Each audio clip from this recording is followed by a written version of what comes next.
ప్రజల దృష్టిలో రక్త పిపాసిగా నిలిచి అటు పుట్టినింటికి ఇటు భావ ప్రేమకు దూరమైన ఈ బ్రతుకు నిరంతకం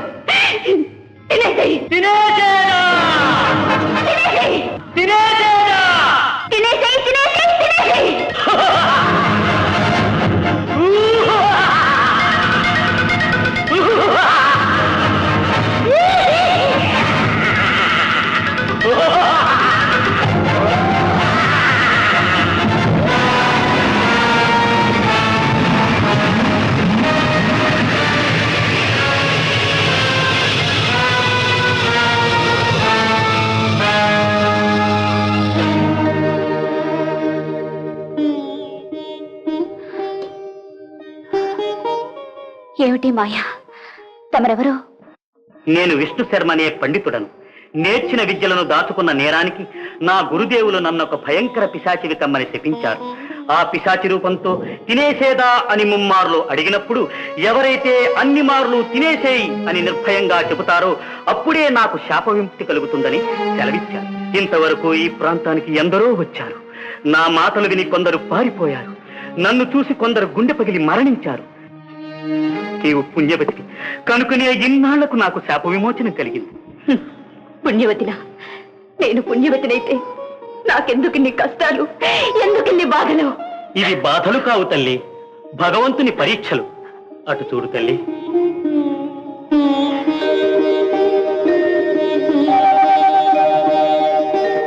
సృష్టి స్థితి లయకారకులైన త్రిమూర్తులు, త్రిమాతలు. ఇక ఆ దేవతలను ఆరాధిస్తూ నీ లక్ష్యాన్ని నువ్వు నెరవేర్చుకో తల్లి. అలాగే స్వామి. ఈ ఆశ్రమంలో నీ నిత్య జీవితానికి కావలసిన అన్ని సౌకర్యములు ఉన్నాయి. ఇక నీవు నిశ్చింతగా కాలం గడపు. కృతజ్ఞరాలు స్వామి. నేను విద్యాదానం చేయుటకై దేశ సంచారం వెళ్తున్నాను.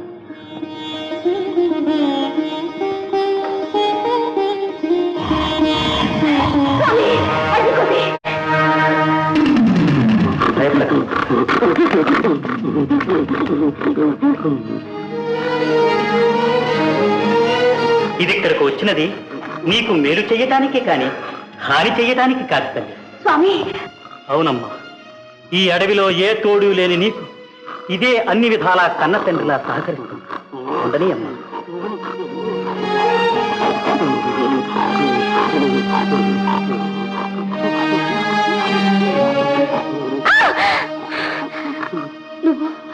నువ్వు నిజంగా నాకు సహాయం చేయడానికి వచ్చావా?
ఏమండి గుర్రం గారు, దయచేసి నా మిత్రుడు ఎక్కడికి వెళ్ళింది చెప్పండి.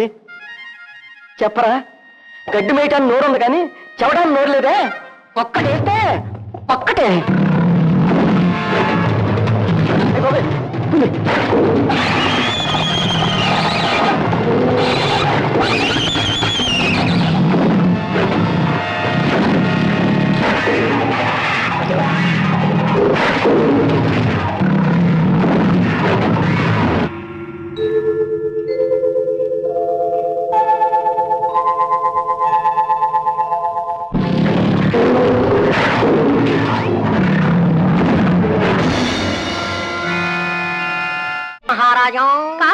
వారు మహారాజు కారు, చల్లని దయగల రేరాజు. భలా ఆటపాటల్లోనే కాదు, మాటల్లో కూడా జానవి. అన్నట్టు నీ పేరు? నా పేరు చెక్కముఖి. నీ పేరు కాదు, మా అక్క పేరు చంద్రముఖి.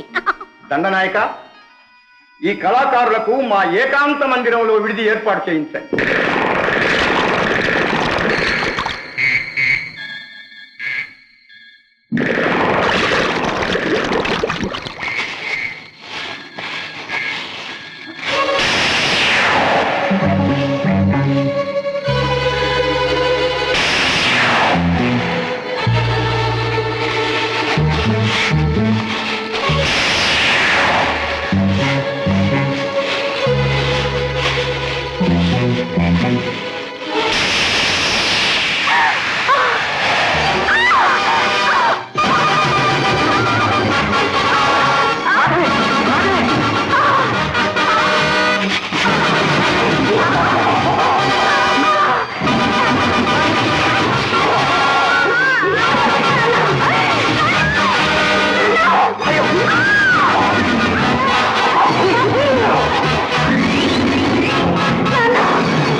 ఈ భయంకర సర్పం ఆ భైరవుడు మనల్ని హతమార్చడానికి నియమించిన ఒక క్షుద్రశక్తి అయి ఉంటుంది. అవును, ఆ క్షుద్రశక్తి ఈ మహాతల్లి దుర్గశక్తి ముందు మాడి మసైపోయింది. ఈ తల్లి దైవలని నీకు మళ్ళీ యథారూపం వచ్చింది బాబా. నిజమే మాత్రే, ఈ దేవి అనుగ్రహం వల్ల ఈ ఆపద తప్పింది. నాన్న, బావకు రూపం వచ్చింది కదా, నువ్వు ఆశ్రమానికి వెళ్ళు. వెళ్ళు మావయ్య.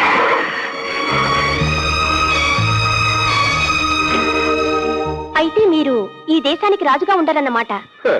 సమస్త లోకాధిపత్యమే మా కైవసము కానుండా ఈ బోడి రాజ్యం ఎందుకే పూబోడి? నన్ను మీరు కోరడం నిజంగా నా పూర్వజన్మ సుకృతం. కానీ మీ చిత్ర నా ప్రేయస్ అనుకున్నావా? అది ఒక పిశాచి. అయితే ఇక నుంచి నేను మీదండే. చంద్ర, మరి అంత తొందర అయితే ఎలా? అమావాస్య వరకు ఓపిక పెట్టండి, అంతవరకు నన్ను బలవంత పెట్టకండి.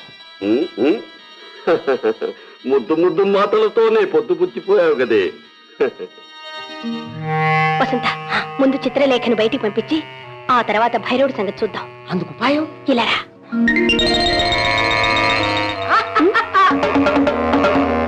దాని పీడ విరగడైపోతుంది.